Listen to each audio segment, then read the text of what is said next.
जितने नियम कानून विधि विधान में जाओगे उतनी तरह की चीजें बतलाई जाएंगी। जितना जानने का प्रयास करोगे उतनी तरह की बातें निकल कर आएंगी।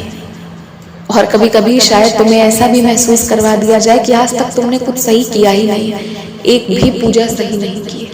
ये भी महसूस करवाया जा सकता है संभवतः कि तुमने आज तक जो भी किया वो सब व्यर्थ हुआ, समय की बर्बादी हुई, उसमें कुछ था ही नहीं। पर ये तब होगा ना जब तुम इन सब में जाओगे। लेकिन अगर तुम बस जो तुम्हें घर पे बचपन से थोड़ा बहुत बताया गया है, स्नान ध्यान करो, उसके बाद अच्छा आचरण रखो, अगर बस इतना ही कर रहे हो और मंत्रों की संख्या बढ़ा रहे हो, खाली समय में बैठकर इधर उधर की बातों के बजाय और जाप कर रहे हो और ध्यान कर रहे हो मेरा, अगर सिर्फ ये कर रहे हो सच्चे मन से, तो तुम्हारे लिए कोई भी चीज नकारात्मक नहीं होगी। कोई भी मंत्र जो परमात्मा की ओर ले जाए, जो परमात्मा का नाम हो, वो कभी किसी के लिए नकारात्मक नहीं हो सकता। वो तो जैसा जिसका भाव रहता है उसे वैसा फल मिलता है। और एक बात कहूँ, अगर तुम इस नारायणी की पूजा करते हो तो नारायण की भी पूजा करो, नारायण का भी सम्मान करो। कभी कभी जब मौका मिले तो श्रीमद् भागवत गीता का पाठ करो। तुम्हें किसी ने तोहफे में दिया था या तुमने कहीं से लिया था, तो भी उस श्रीमद् भागवत गीता को तुमने वो स्थान दिया है जो बहुत सम्मानजनक स्थान है तुम्हारे घर का। लेकिन उस स्थान पर रहने से, उस श्रीमद् भागवत गीता को रोज पूजा करने से, अगरबत्ती दिखाने से, दिया दिखाने से भी उसके होने का आशीर्वाद तो तुम सबको मिल रहा है, एक सुरक्षा कवच तो है। पर तुम क्या ले रहे हो उससे?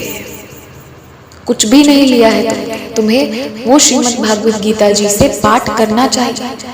खोलो उन पन्नों को, खोलो और देखो क्या लिखा है। तुम जिस नारायणी की आराधना करते हो, इन्हीं के नारायण की भी तो सुनो। नारायण की सुनोगे तो मैं तो दौड़कर आ जाऊंगी और हमेशा रहूंगी तुम्हारे पास। और मैं ही सब हूँ, मुझ में ही सब है। मैं ही पार्वती हूँ, मैं ही लक्ष्मी हूँ, मैं ही सरस्वती हूँ, मैं ही दुर्गा हूँ, मैं ही काली हूँ, मैं ही बांग्ला मुखी हूँ।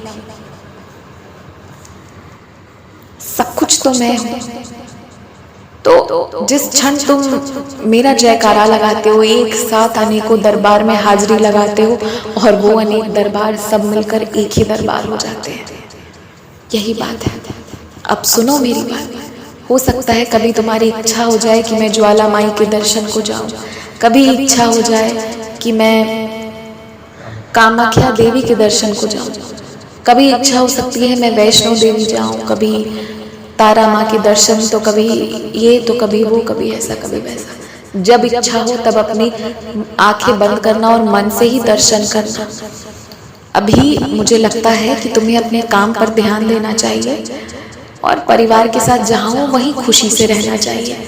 जीवन स्थिर करवा रही हूँ मैं, अभी भाग दौड़ मत करो, स्थिरता से अपना काम करो, घर पर भी आराम करो और अपने शरीर को ना फुर्तीला बनाओ। ये मत कहो कि अरे मैं तो काम करके थक गया, कहो कि मैं काम करके और सौभाग्यशाली हो गया, मैंने देवी लक्ष्मी की साक्षात आराधना कर ली। ये कहो, अपने शब्दों में बदलाव लाओ और देखो असर होगा, और उसका असर बहुत सकारात्मक होगा।